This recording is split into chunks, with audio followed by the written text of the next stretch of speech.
ला रही थी, कुछ समझ में नहीं आ रही, पेट बहुत दुखा दे रही।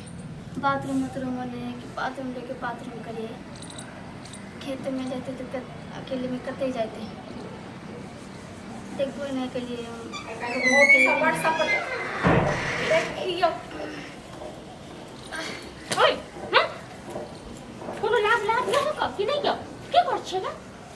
बाथरूम करके देखा नहीं देते।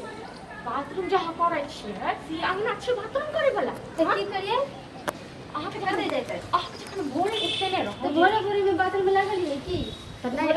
लागल जैसे अंगना भागबै हां तो की करिए त की बहुते दुखा दे मसाला वाला सब्जी खाई ले के आइए एते जहाँ पर जोर से लागल छै त चल जाए तो बाड़ी में हम का अकेले में कते जाते, बाड़ी में कते लोग देखे थे क्या अकेले में जाते झपट्टा बैठ लेता हां ई अंगना भागल ये हसे ने गाने भी नेता कोनो देख लेते थे के देख लेते बाड़ी में लोग कते जावस करे। हां त एनाते अंगना में जहे गिरलिया आ तखन के साफ करते एहन हगनी कनिया बनै छै त बात होय छै ठीक छै न जा तहन हां हाथ घड़ी खेलो भाई थारा अपन अंगना भागे छै लाज लिहाज या कि ने बाप मां के सिखेला बाप मां तो बहुत अच्छा सिखाइए। हाँ बाथरूम तो तुम लोगों को बाथरूम बनावे के चाहिए ना। हाँ तो नहीं बनेलक तो अपना से आके कहियो अपना से आके कहि दे बोल हां आबे देख बाथरूम काहेला नहीं बनावे छी हम तोरा बाथरूम बना के देबो से आके कहि छलियो जे हरा अखन बियाह नहीं कर पहले बाथरूम बना सब कुछ बना के से वो बियाह करे लोग किया हां धोखा से तो बियाह कर कहीं ठीक है धोखा से दोसर के घर दिखा के बियाह हां तो दोसर का घर दिखा के छलहिन त तुनु चले त छल बताते नहीं कि बाथरूम नहीं है हम बियाह ही नहीं करते हैं प्रेम कहानी जो चले छल तोरे तोरे छुपे छुपे तो एनाहिते करतो बुझले न आई पता चली कि घर द्वार में बाथरूम में नहीं है। हां तो तखन से जाई घर निकाल न देखची महानी में सब चीज में हैक कराय खड़ी ठीक छै न आई आवे छ न घर वाला तकर बाद की करे छु से हां ये हर बात एहन जे चल छ ककरो अंगना में रही त ककरो न कन्या के चल छै तो सबके घर में बाथरूम छै ना हमरा घर में बाथरूम सब घर में बाथरूम छै ताई 10 साल से रहै छी बुझना आ हम जाछि कि नहीं जाछि एगो तो ही जाछि न कन्या हम 10 साल ये रही कि हमको पता है कहां है बाथरूम। हां तो तोरा ने तो किछो नहीं पता छै ना जाए के ठीक छै घरे में जात रहे हम घरे में हमको नहीं लगे बाथरूम में नहीं गेलिए। हां तो नहीं जे गेलिए त ई जे किरदानी सब के लिए त नहीं जे चले वाला आबा दियो घर वाला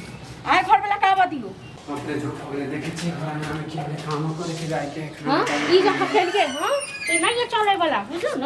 देखियो घर वाली का हां घर वाली का चल देखियो ई जे हगला है तो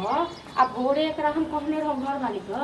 हरिये चलू बाहर तो कहला हम नहीं जा हां के हैक देल के त कौआ हैक देल के ऊपर से बुझना न कौआ की सुनै छी हां की सुनै छी हम की कहिए ओ पीछो नहीं केल के ओ आइपर न चोर हैक देल के आले हम चोर हगो ए हम करे छी जखन प्यार मोहब्बत के लिए ठीक है जे कहे तो जा ना दोसर को घर दिखा देला हमरा कहां कला न ले गेलिए त हम ला नहीं गया तो बोलो भाभी जर कला नहीं गेली भाभी सुबह गए ना हम सुबह हमको नहीं लगा नहीं गेलिए ई हगे वाला जगह है अंगना हगे वाला जगह नहीं तो बाथरूम नहीं बनाते तो की करते बाप रे भैया आते तो बाप रे की कहते भैया आते तो कोनो लाज लिहाज नहीं लगो को शर्म नहीं लागल ना भाग कोनो दिए लाज लिहाज नहीं भाभी जर चल जाती है बहुत देर से लागल है हम कर लेंगे बहुत देर बाड़ी में चल जाते से ना तो बाड़ी में कते लोग जांच करिए हम अंगना में है का नाटक करे छ बाड़ी में के देखा हां बहुत लोग जांच करिए। हां तो घर वाली नहीं ये बसई वाला बाप रे भैया आते तो बाप रे कांडा कर देते तो मन सा लगे तो भट गिरती बुझलो हां तो पहले रात में कॉल करके खाना नहीं पहुंचे हां रात में खाना नहीं खाइए की रात में खाना था ओते कला खा लिए भर छिपा कम में तो खाना खा लिए भर छिपा का खा लिए पहुंचे ना खाए काल नहीं रही घर वाली का होश पेट खराब हो गई तो की करे हां खाए बेर में जे कहे चली नहीं खाता हैं खाइबै आगे का खाना खराब है टोल का लोग सब देखते हैं नहीं तो ठीक कहो तो घर वाले को पर ठोक टका के नहीं अरे टोल के तो लोग देखते भैया अभी घर में नहीं अइले एबे करते हो ठीक है ना मन सा तांडव करते घर में मतलब एहन भागो को नहीं रखे तो को लक्ष्मी है हां जागना घर लाज नहीं लगलो हम की करिए पेट बहुत दुखात रहे ताई देखै छियै ने कर गाल भ जेती हां तो साफ करू ठीक है ना आ देखै चल भाभी हमरा भैया के नहीं बताओ